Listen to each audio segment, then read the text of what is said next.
नमस्कार दर्शक बंधु, आज हूँ मे मास 30 तारीख शुक्रवार। आज दिन जाकर टॉप 20 खबर उपर आसतु नजर पकड़ा। वीडियो को शेष पर्यंत देखंतु। मात्र किसी समय मध्य जानीपारे आज दिन जाकर संपूर्ण खबर। ता आगु चैनल नुआ थिले चैनल को सब्सक्राइब करी पाखरे थिबा बेल आइकन को प्रेस कर नियंतु प्रतिदिन लेटेस्ट खबर सर्वप्रथमे जानिबा। तेबे आसतु संपूर्ण खबर उपर नजर पकड़ा।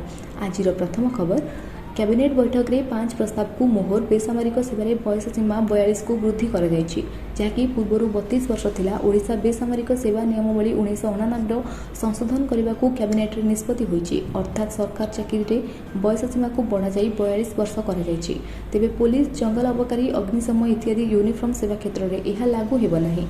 केवल सेतिक नुहे, एससी/एसटी, पछुआ वर्ग, महिला, भिन्नक्षम व्यक्ति और अवसरप्राप्त सैनिकों क्षेत्र में सरकार द्वारा विभिन्न समय जारी होता नियमावली अनुसार सर्वोच्च बयस सीमा कोहल हेब।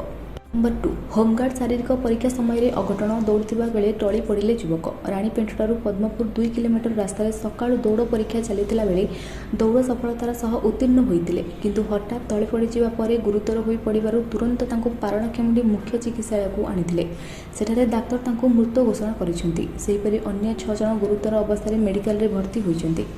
नंबर 3, ईरान रे अपहरण हेले भारतीय युवक। अपहरण पर वीडियो कॉल करी मागुछन्ति कोटी कोटी टंका। आज को 11 दिन पूर्व सेठारु आसीथिला वीडियो कॉल, जेउथिरे देखिले कि से 3 जन को एक दौड़ी रे बंधा जाइछि एवं सेमानक शरीर रे कटा चिन्ह मध्य अछि।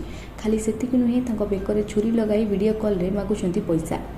नंबर 4, राजस्थान आउ जड़े पाकिस्तानी गुप्तचर गिरफ होता व्यक्ति जनक होउछन्ति साकुर खान एवं से जड़े सरकारी कर्मचारी एवं जड़े वरिष्ठ कांग्रेस नेता पूर्वतन व्यक्तिगत सहायक।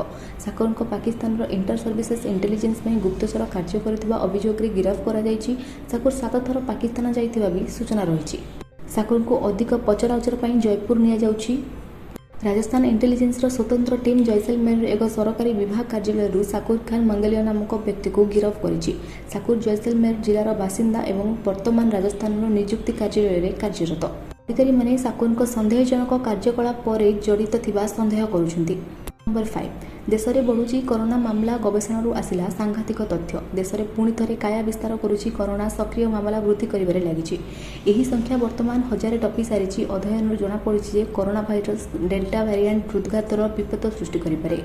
कोरोना भाइरस को शरीर को भिन्न भिन्न उपाय प्रभावित करे। नंबर 6, गभीर अवपात्र रूप नेला बंगोपसागर में सृष्टि लघुचाप प्रभाव में विभिन्न जिले में प्रबल अति प्रबल वर्षार संभावना रही। उत्तर पश्चिम बंगोपसागर संलग्न पश्चिमबंग बांग्लादेश उपकूल निकटस्थ समुद्र मध्य सक्रिय रही गभीर अवपात। बालेश्वर ठारू 160 किलोमीटर पूर्व रही। यह उत्तर आड़ को गति करने सह आहरी अधिक घनीभूत होती।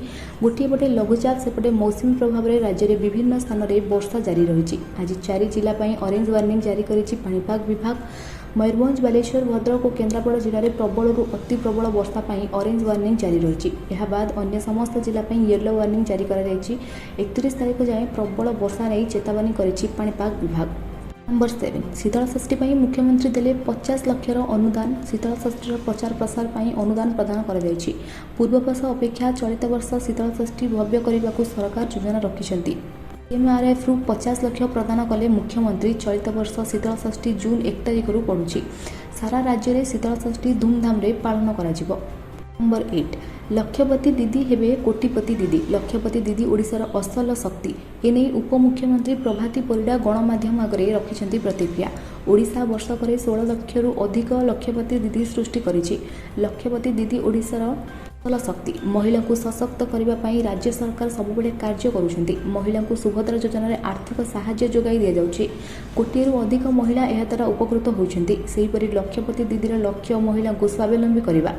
नंबर 9, लगातार चतुर्थ दिन सस्ता होईगला सुना। मुंबई रे 22 कैरेट सुना दर 10 ग्राम पिछा 89,340 टंकार बिक्री होउछि। 24 कैरेट सुना दर 10 ग्राम पिछा 97,470 टंकार बिक्री होउछि। रूपा दर मुंबई रे रूपा दर रे 100 टंका ह्रास घटी। एमसीएसके रे सुना 10 ग्राम पिछा 94,673 टंकार बिक्री होउछि। दिल्ली रे 22 कैरेट सुना दर 10 ग्राम पिछा 89,490 टंकार बिक्री होउछि। एथिसह 24 कैरेट सुना दर 97,629 टंकार रहिछि। सेहिपरि अहमदाबाद रे 22 कैरेट सुना दर 89,000 90 ଟଙ୍କା ରହିଛି। ଆଜି ଭୁବନେଶ୍ୱରରେ ସୁନା ଦର ବହୁତ ହ୍ରାସ ଘଟିବାର ଦେଖିବାକୁ ମିଳିଛି। 22 କ୍ୟାରେଟ୍ ସୁନା ଦର ଗତକାଲି 10 ଗ୍ରାମ ପିଛା 89,350 ଟଙ୍କା ଥିଲା। ଏଥିରେ ଆଜି 400 ଟଙ୍କା କମିଛି, ଯେଉଁଥିରେ ମୂଲ୍ୟ ପରିବର୍ତ୍ତନ ହୋଇ ସୁନା ଦର 88,950 ଟଙ୍କାରେ ବିକ୍ରି ହେଉଛି। 24 କ୍ୟାରେଟ୍ ସୁନା ଦର 10 ଗ୍ରାମ ପିଛା 440 ଟଙ୍କା ହ୍ରାସ ପାଇଛି। ଆଜି ଏହି ସୁନା ଦର 10 ଗ୍ରାମ ପିଛା 97,040 ଟଙ୍କାରେ ବିକ୍ରି ହେଉଛି। ନମ୍ବର 10, ଆରବିଆଇ ପାଖରେ ଏବେ ସୁନାର ଖଣି। ଭାରତୀୟ ରିଜର୍ଭ ବ୍ୟାଙ୍କର ସୁନା ଭଣ୍ଡାର ଏବେ ନୂଆ ଉଚ୍ଚତାରେ ପହଞ୍ଚିଛି। ସମ୍ପ୍ରତି ଏକ ରିପୋର୍ଟ ଅନୁଯାୟୀ ଆରବିଆଇ ପାଖରେ ଥିବା ସୁନାର ମୂଲ୍ୟ ଏତେ ଅଧିକ ହୋଇଛି ଯେ ଏହା ପାକିସ୍ତାନ ସେନାର ସମସ୍ତ ସାମରିକ ସାମଗ୍ରୀକୁ 2 ଥର କିଣିବାର ସକ୍ଷମ ରଖିଛି। ଏହି ଖବର ଭାରତର ଅର୍ଥନୈତିକ ଶକ୍ତି ଏବଂ ରଣନୀତିକ ସ୍ଥିରତାକୁ ଆହୁରି ସୁଦୃଢ଼ କରୁଛି। ମେ 9, 2025 ସୁଦ୍ଧା ଆରବିଆଇର ମୋଟ ବୈଦେଶିକ ମୁଦ୍ରା ଭଣ୍ଡାର 690 ବିଲିୟନ ରହିଛି, ଯେଉଁଥିରେ କି 86 ବିଲିୟନ ସୁନା ରହିଛି। ଏହା ଦେଶର ମୋଟ ବୈଦେଶିକ ମୁଦ୍ରା ଭଣ୍ଡାରର 12.46%। ଗତ କିଛି ବର୍ଷ ଧରି ଆରବିଆଇ ନିରନ୍ତର ଭାବେ ସୁନା କିଣୁଛି, ଯାହା ଏହାର ଭଣ୍ଡାରକୁ 2021 ତୁଳନାରେ 25% ବୃଦ୍ଧି କରିଛି। ନମ୍ବର 11, ଭୁବନେଶ୍ୱର କଟକରେ ଶସ୍ତାରେ ମିଳିବ ଘର, ମନ୍ତ୍ରୀଙ୍କ ଘୋଷଣା। ରାଜଧାନୀରେ ଘର କିଣିବାକୁ ଚାହୁଁଥିବା ଲୋକଙ୍କ ପାଇଁ ଖୁସି ଖବର। ଭୁବନେଶ୍ୱର ସହରରେ ସୁଲଭ ମୂଲ୍ୟରେ ଘର ଯୋଗାଇ ଦେବେ ରାଜ୍ୟ ସରକାର। 15 ଲକ୍ଷରୁ 50 ଲକ୍ଷ ଟଙ୍କା ଭିତରେ ମିଳିବ ଘର। MIG, LIG, LIG 1, MIG 2 ଘର ଦେବେ ସରକାର। ପୂରଣ ହେବ ସାଧାରଣ ଗରିବଙ୍କ ମଧ୍ୟବର୍ତ୍ତୀ ପରିବାରର ସହର ଭିତରେ ଘର କିଣିବାର ସ୍ୱପ୍ନ। ଲଟେରୀ ମାଧ୍ୟମରେ ସରକାର ଘର ଯୋଗାଇ ଦେବେ ବୋଲି କହିଛନ୍ତି ଗୃହ ଏବଂ ନଗର ଉନ୍ନୟନ ମନ୍ତ୍ରୀ କୃଷ୍ଣଚନ୍ଦ୍ର ମହାପାତ୍ର। ନମ୍ବର 12, ମାଓ ନେତା ହିଡମ୍ବା ଗିରଫ। କୋରାପୁଟ ପୋଲିସ ହାତରେ ଧରାପଡ଼ିଛି ହାର୍ଡକୋର ମାଓବାଦୀ କୁଞ୍ଜମ ହିଡମା। ଏସିଏମ୍ ମାଓବାଦୀ କୁଞ୍ଜମ ହିଡମାକୁ ଗିରଫ କରିବାର ସଫଳ ହୋଇଛି ପୋଲିସ। ହିଡମା ଉପରେ 4 ଲକ୍ଷ ଟଙ୍କାର ପୁରସ୍କାର ଥିଲା। ହିଡମା ନାମକ କୋରାପୁଟ ଜିଲ୍ଲାରେ 4ଟି ମାମଲା ଓ ମାଲକାନଗିରି ଜିଲ୍ଲାରେ 3ଟି ମାମଲା ଅଛି। ଏନେଇ କୋରାପୁଟ ପୋଲିସ ପକ୍ଷରୁ ସାମ୍ବାଦିକ ସମ୍ମିଳନୀରେ ସୂଚନା ଦିଆଯାଇଛି। ନମ୍ବର 13, ଦେଶସାରା ବୟକଟ ତୁର୍କୀ ନାରା। ଇସ୍ତାନବୁଲକୁ ପ୍ରଶଂସା କଲା ନୀତି ଆୟୋଗ। ସାରା ଦେଶରେ ବର୍ତ୍ତମାନ ତୁର୍କୀ ବୟକଟ ନାରା ଜାରି ରହିଛି, ହେଲେ ଏଭଳି ସମୟରେ ଇସ୍ତାନବୁଲକୁ ପ୍ରଶଂସା କରୁଛି ନୀତି ଆୟୋଗ। ନୀତି ଆୟୋଗର ଏକ ରିପୋର୍ଟରେ ତୁର୍କୀକୁ ପ୍ରଶଂସା କରାଯାଇଛି। ପାକିସ୍ତାନର ବନ୍ଧୁ ରାଷ୍ଟ୍ରଠାରୁ ଶିଖିବାର ଥିବା ଏଥିରେ କୁହାଯାଇଛି। ଏହି ରିପୋର୍ଟ ଏପରି ସମୟରେ ଆସିଛି ଯେତେବେଳେ ଭାରତ ଏବଂ ତୁର୍କୀ ମଧ୍ୟରେ ସମ୍ପର୍କ ଉତ୍ତେଜନାପୂର୍ଣ୍ଣ। ଅପରେସନ ସିନ୍ଦୁରର ସମୟରେ ତୁର୍କୀ ପାକିସ୍ତାନ ସହିତ ଠିଆ ହୋଇଥିଲା। ନମ୍ବର 14, ଭାଙ୍ଗିଲା ଟ୍ରମ୍ପ ଓ ମସ୍କଙ୍କ ଯୋଡ଼ି। ଟ୍ରମ୍ପ ପ୍ରଶାସନରୁ ଇସ୍ତଫା ଦେଲେ ମସ୍କ। ଟେସ୍ଲା କମ୍ପାନୀର ମାଲିକ ଏଲନ୍ ମସ୍କ ଆମେରିକା ରାଷ୍ଟ୍ରପତି ଡୋନାଲ୍ଡ ଟ୍ରମ୍ପଙ୍କ ବିଶ୍ୱସ୍ତ ପରାମର୍ଶଦାତାମାନଙ୍କ ମଧ୍ୟରୁ ଜଣେ। ତଥାପି ଏବେ ଉଭୟଙ୍କ ପଥ ଅଲଗା ହୋଇଯାଇଛି। ବୁଧବାର ଟ୍ରମ୍ପ ମସ୍କ ସରକାରଙ୍କ ସରକାରୀ ଦକ୍ଷତା ବିଭାଗ ଠାରୁ ନିଜକୁ ଦୂରେଇ ଦେଇଛନ୍ତି। ସେ ତାଙ୍କ ପଦରୁ ଇସ୍ତଫା ଦେଇଛନ୍ତି। ଏ ବିଷୟରେ ଅନେକ କଥା କୁହାଯାଉଛି, ଯାହା ଟ୍ରମ୍ପ ଏବଂ ମସ୍କଙ୍କ ମଧ୍ୟରେ ଫାଟକୁ ଇଙ୍ଗିତ କରିପାରେ।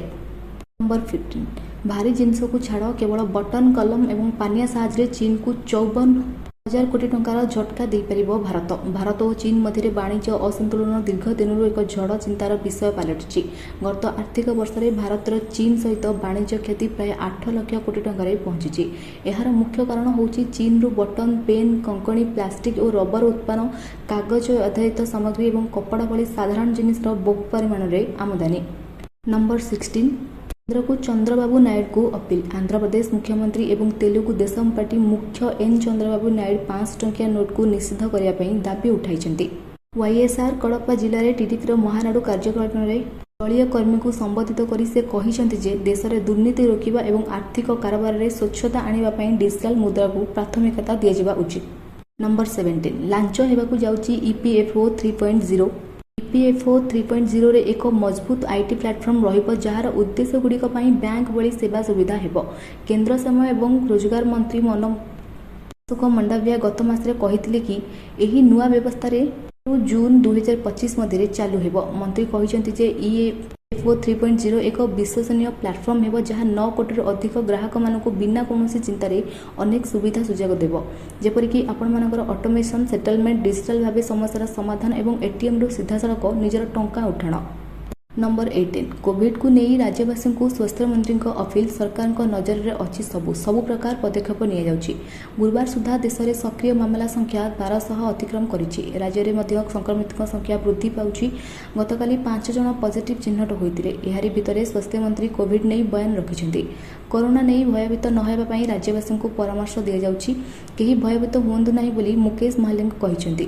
ସରକାରଙ୍କ ନଜରରେ ଅଛି ସବୁ ପ୍ରକାର ପଦକ୍ଷେପ ନିଆଯାଉଛି। ଡେଙ୍ଗୁ ନିୟନ୍ତ୍ରଣ ନେଇ ମଧ୍ୟ କାମ ଚାଲିଛି ବୋଲି କହିଛନ୍ତି। नंबर 19 पहलग्राम भली यही आफ्रिकीय देश में आतंक खेलवाक चाहूले पाकिस्तानी आतंकवादी 4 गिरफ एभली दाबी नुहे बरं नाइजेरिया सेना 4 जन पाकिस्तानी आतंकवादी को गिरफ कर एभली दाबी करिछि। Nigeria operation Hadin Kai commander जुल्स अबुकर खुलासा करिसेंति कि 4 जन पाकिस्तानी आतंकवादी को गिरफ कर आतंकवादी आईएसआर रो पोल खोली दे जाइछि। नंबर 20 चलित आईपीएल रे ऋषभ पंत को 1 रन पिछा लक्ष्य देछि 10 लाख टंका। आपण जानी आश्चर्य हेबे जे आईपीएल रो चलित सीजन रे ऋषभ पंत सर्वमोट 269 रन हासिल करिसेंति आउ पंत को गोटिए रन पिछा रे टीम खर्च करिछि 10,30,000 टंका।